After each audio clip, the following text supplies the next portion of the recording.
Robin Brownlee from Oilers Nation swinging by. He's filling in. He's like our Liam fill-in today because Liam is on the road to Saskatchewan to watch junior hockey or something like that.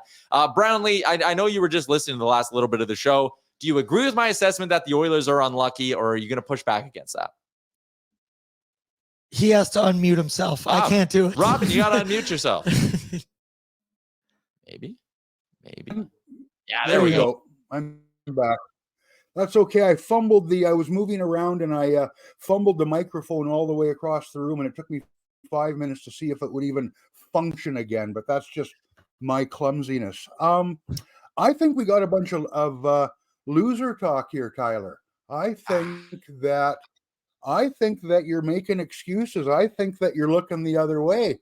I think you're ignoring the obvious. This team, how do you lose that game, Tyler? Given the schedule the Stars had, second of back-to-back games. Here, we'll give you our backup goaltender. That's not good enough. And I think we're seeing some of the frustration in the post game with the players. But the problem is this: frustration after the game is decided doesn't do you any good. It's great for shows like this. It's great for blogs. It's great for, who dropped the F-bomb this time? But you know what? You can't lose that game, and you can't have a guy who's what was the word on Sam? He's too old, he's too small, and he's too slow to be your best player. How does that happen in a game where you've talked the talk and now it's time to walk the walk after you got back on the right track against Calgary? How does that happen? To me, there's no excuse, yet you seem to be finding them. I look at it and I go, that game in isolation outside of the start to the season, we'd walk away going, hey, the Oilers were the better team. They just lost. Like, with the record is what makes it frustrating. But like 98 shot attempts, 49 shots on goal. Like, I know it's now happened a couple times this season, but it feels like if they play that way again tomorrow, they're going to blow the Predators out of the building. I don't know. Are the Predators going to throw something other than a backup goaltender at them? Yeah, fair. I you know what? I'm having a bit of fun here, Tyler, because I've been one of those guys to a point.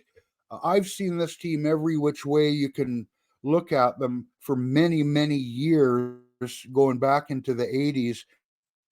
And sometimes I roll my eyes when it's silver lining time or we deserved a better fate.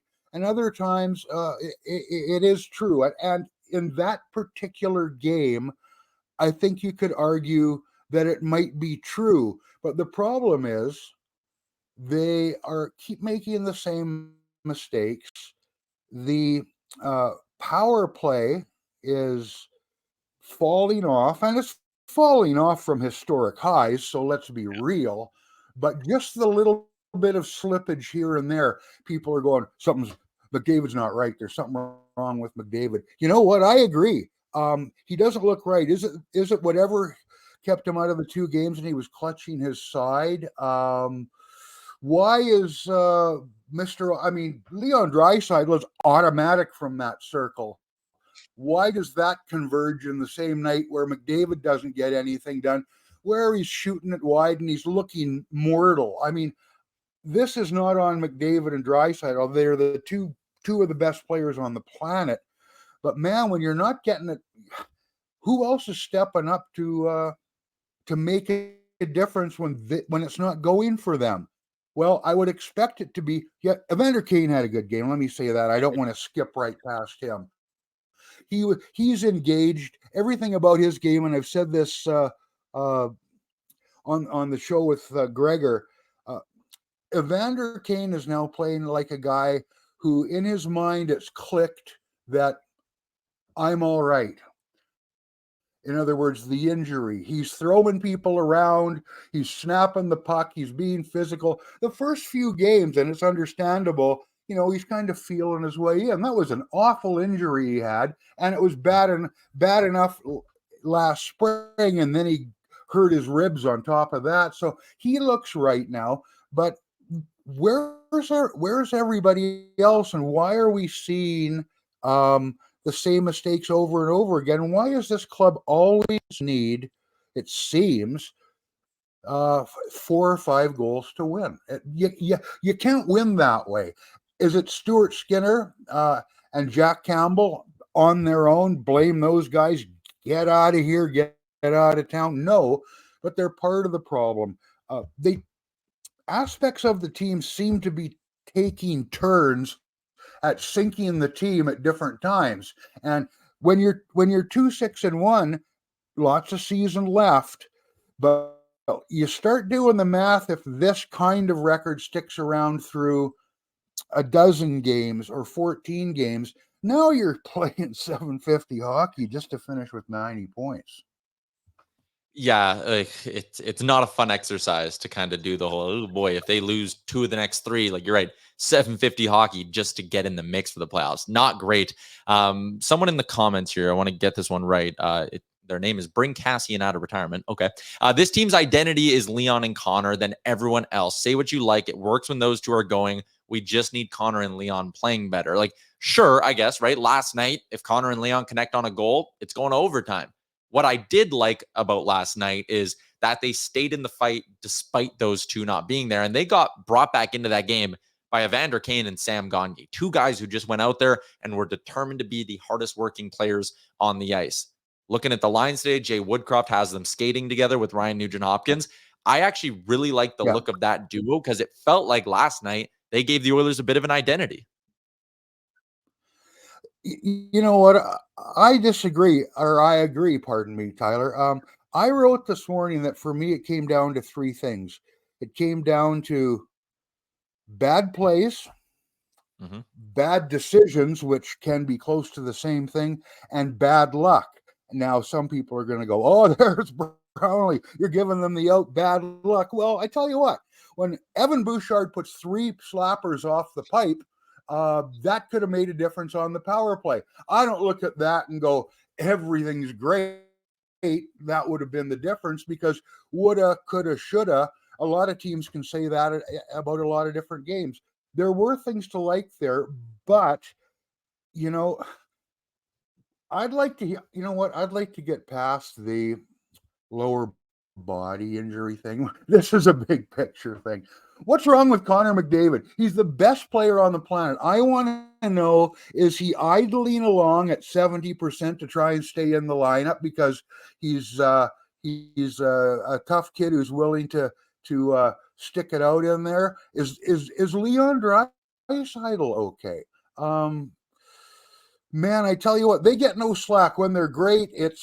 They're supposed to be great. That's what they do. That's why they get the big dough. When they're not great, you go, how come they're not great? But I do look at the rest of that lineup, and when you get a bit of fall off in the power play, you get a little bit of fall off at 5-on-5 with your 2 best players. That's when you need a little extra from Kane, from Hyman. They were hoping to get a little of that extra from Connor Brown, and it looked like he might be able to deliver a little of it until he went limping off again. Evan Bouchard looks like a hero if 2 of those pucks go in last night. But they didn't. So that's why we end up looking at Cody Ceci. Why did you pinch there? And we look at a kid like Broberg, who didn't make a terrible play, but he didn't get the puck deep. And at the same time, Dylan Holloway says, I'm going to go to the bench. In the net it goes. These guys are masters of making the big mistake. And that's part of the problem. Yeah, I think I'm with you. Like that Cody Ceci pinch in the first period can't happen. I love that you brought up Holloway and that Broberg sequence as well. Because like Philip Broberg's got to get that puck deep. But also, like, if you're on the ice, don't go off and change until the puck is in deep, right? Like, you could just wait a second and make sure you're going to avoid disaster. So the big mistakes are all winding up in the back of their net. They're going to have to cut a decent amount of that out against Nashville, because also you're probably going to have to face UC Saros tomorrow, and he's a damn good goalie. Granted, they got to him once. Would you go to Jack Campbell tomorrow between the pipes?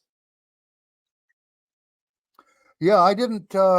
You didn't get the save that you needed from Mhm. Stuart Skinner.